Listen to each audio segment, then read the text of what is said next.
रामेश्वर जी एक छोटे से शहर में एक सरकारी दफ्तर में क्लर्क थे। एकदम ईमानदार, कर्मठ और उसूलों के पक्के। दफ्तर के बाकी कर्मचारी घूसखोर और लालची किस्म के थे। हर काम के लिए आने वालों से रिश्वत लेते थे। रामेश्वर जी के घर में उनकी पत्नी सुधा और उनके 2 पुत्र थे, अविनाश और सौरभ। दोनों पढ़ने में बहुत तेज थे। रामेश्वर जी उन्हें पढ़ा लिखा कर अफसर बनाना चाहते थे, इसलिए दफ्तर से घर आते ही दोनों को पढ़ाने बैठ जाते थे। एक दिन रामेश्वर जी की दफ्तर से छुट्टी थी।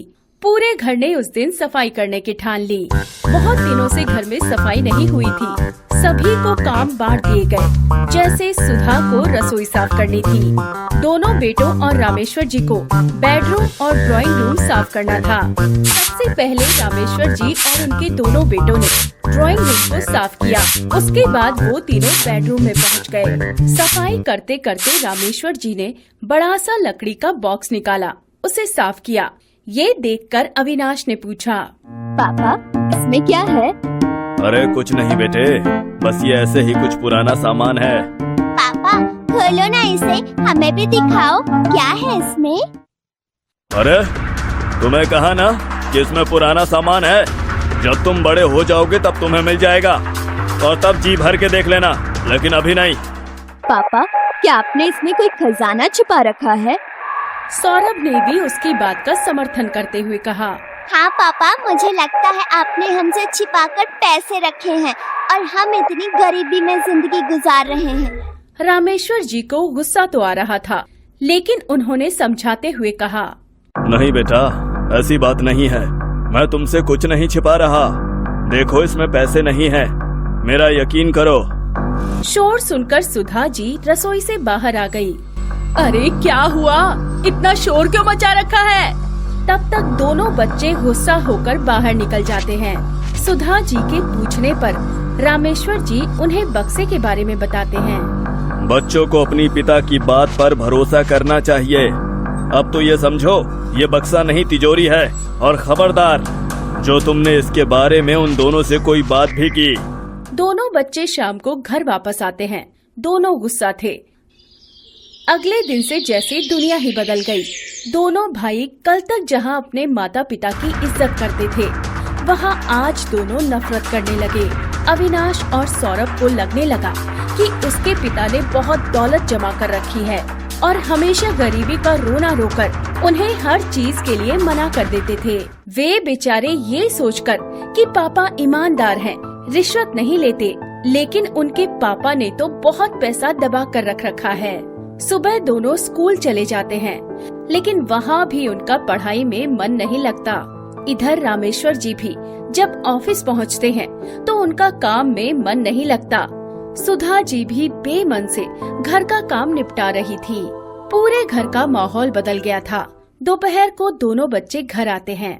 रास्ते में उन्होंने प्लान बनाया था कि घर जाकर सबसे पहले उस बक्से की चाबी ढूंढेंगे। घर आकर उन्होंने सुधा जी से भी ढंग से बात नहीं की। खाना खाकर अपने कमरे में चले गए। कुछ देर बाद सुधा जी घर का सामान लेने बाजार गई। उनके जाते ही दोनों ने चाबी ढूंढना शुरू कर दिया। पूरा घर छान मारा, लेकिन उन्हें कहीं भी उस बड़े से ताले की चाबी नहीं मिली। फिर सौरभ ने एक हथौड़ी लेकर ताला तोड़ना शुरू कर दिया, लेकिन पुराने जमाने का ताला था जो कि बहुत मजबूत था। वो टस से मस नहीं हुआ। दोनों थक हार कर बैठ गए और मम्मी के आने से पहले सब कुछ पहले जैसा कर दिया। शाम को रामेश्वर जी आए। वे बच्चों को पढ़ाने बैठे, लेकिन दोनों ने पढ़ने से मना कर दिया। रामेश्वर जी ने सोचा, बच्चे नाराज हैं, कुछ दिनों में मान जाएंगे। इसी तरह कुछ समय बीत गया, लेकिन दोनों बच्चों का गुस्सा कम होने की बजाय बढ़ता ही जा रहा था। अब वे दोनों नए कपड़ों, खिलौनों के लिए जिद करने लगे। मना करने पर वो अपने माता पिता को उल्टा सीधा सुनाने लगे। उनकी नजर में माता पिता की कोई इज्जत नहीं रह गई थी। रामेश्वर जी इस बात से बहुत दुखी थे। एक दिन जब अविनाश और सौरभ सो रहे थे, तब रामेश्वर जी अपनी पत्नी सुधा के साथ घर छोड़कर चले गए। जब दोनों उठे तो देखा कि मेज पर एक चिट्ठी रखी है। उस पर एक बड़ी सी चाबी रखी थी सौरभ ने लपक कर वो चाबी उठा ली। पढ़ जरा, चिट्ठी में क्या लिखा है? सौरभ ने पढ़ना शुरू किया। बेटा अविनाश और सौरभ, तुम्हें लगता है मैंने खजाना छिपा कर रखा है, इसलिए आज ये खजाना मैं तुम्हें सौंप रहा हूँ। हम दोनों ये घर और खजाना तुम्हें देकर जा रहे हैं। तुम दोनों हमेशा खुश रहना। ये पढ़कर दोनों के होश उड़ गए। ये हमसे बहुत बड़ी गलती हो गई। अगर पापा कुछ जोड़ रहे थे तो काम तो हमारे ही आता। भैया चलो एक बार देख ही लेते हैं कि कितना बड़ा खजाना है। दोनों जल्दी से बॉक्स खोलते हैं तो देखते हैं कि उसमें एक डायरी रखी थी। दोनों उसे निकालकर पढ़ते हैं तो उसमें उनके दादाजी ने रामेश्वर जी के लिए कुछ लिखा था। बेटा रामेश्वर, ये बातें अपने जीवन में उतार लेना तो तुम्हारा जीवन खुशियों से भर जाएगा। पहला, कभी झूठ मत बोलना। दूसरा, कभी बेईमानी नहीं करना। तीसरा, कभी काम से जी मत चुराना। चौथा, अपने से बड़ों का हमेशा सम्मान करना। पांचवा, पैसों का कभी लालच मत करना। यही जीवन का सबसे बड़ा खजाना है। यही वो दौलत है जो तुमसे कोई नहीं छीन सकता। दोनों डायरी पढ़कर रोने लगते हैं।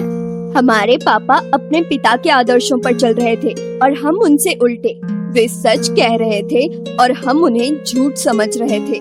वे ईमानदारी से चल रहे थे और हम उन्हें बेईमान समझ रहे थे। वो मेहनत से अपना काम करते थे और हम उन्हें रिश्वतखोर समझते थे। उन्होंने कभी पैसों का लालच नहीं किया, लेकिन हम इतने लालची हैं कि पैसों के लिए अपने माता पिता को ही खो दिया।